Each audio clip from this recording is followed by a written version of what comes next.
Shalom, selamat pagi Bapak Ibu Saudara yang dikasihi Tuhan.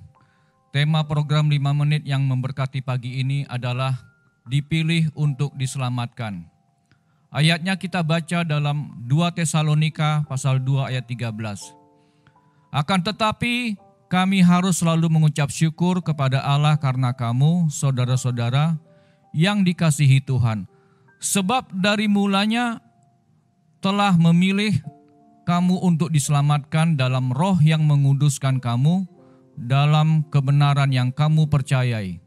Perhatikan kata memilih, diselamatkan, roh yang menguduskan dalam kebenaran. Sesuai ayat di atas, sebab Allah dari mulanya telah memilih kamu. Bagaimana cara Allah memilih? Di dalam Efesus 1 ayat 4 dikatakan, sebab di dalam Dia, yaitu Yesus Kristus, Allah telah memilih kita sebelum dunia dijadikan, supaya kita kudus dan tak bercacat di hadapannya. Kita dipilih sebelum dunia dijadikan. Wow, haleluya. Ini sangat luar biasa. Di luar nalar pikiran manusia. Begitu ajaib dan maha besar Allah kita. Mengapa Allah memilih kita? Siapakah kita ini orang berdosa? Memang benar, kita manusia berdosa, tetapi karena kita mau percaya dan menerima Yesus Kristus sebagai Tuhan dan Juru Selamat pribadi, maka oleh karena anugerah kasih karunia Allah kita diselamatkan, bahkan diangkat menjadi anaknya sebagai ahli waris kerajaan surga. Pengorbanan Yesus Kristus di kayu salib menunjukkan betapa besar kasih Allah.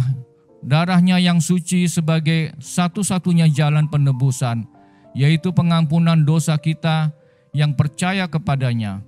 Di dalam Injil Yohanes 3 ayat 16 sangat jelas ditulis, karena begitu besar kasih Allah akan dunia ini, sehingga Ia telah mengaruniakan anaknya yang tunggal, supaya setiap orang yang percaya kepadanya tidak binasa, melainkan beroleh hidup yang kekal.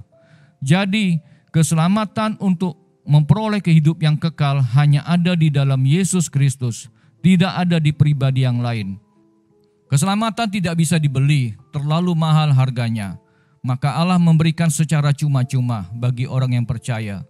Bukan berarti barang murahan, melainkan karena kasih karunia atau anugerah Allah. Oleh karena itu kita harus mempertahankan keselamatan itu sampai Tuhan Yesus datang kedua kali, atau sampai kita dipanggil oleh Bapa di surga. Kerjakanlah keselamatanmu dengan takut dan gentar. Filipi 2 ayat 12. Setelah dipilih, diselamatkan, maka di dalam roh kita dikuduskan.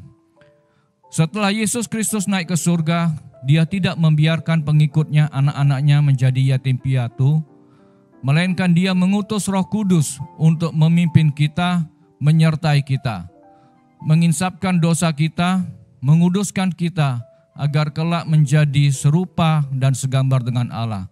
Saat ini sedang terjadi gerakan dan lawatan Roh Kudus di seluruh dunia. Sedang terjadi Pentakosta ketiga. Banyak orang mulai sadar, bertobat dan percaya kepada Yesus Kristus. Berbahagialah kalau kita dipilih, diselamatkan, dikuduskan dalam kebenaran dari sekian miliar manusia di bumi ini. Biarlah segala kemuliaan, pujian, dan syukur kita persembahkan kepada Allah Bapa yang penuh kasih, kepada Tuhan Yesus sebagai Juru Selamat, dan kepada Roh Kudus sebagai penolong, Roh penolong yang menguduskan kita dalam kebenaran. Amin.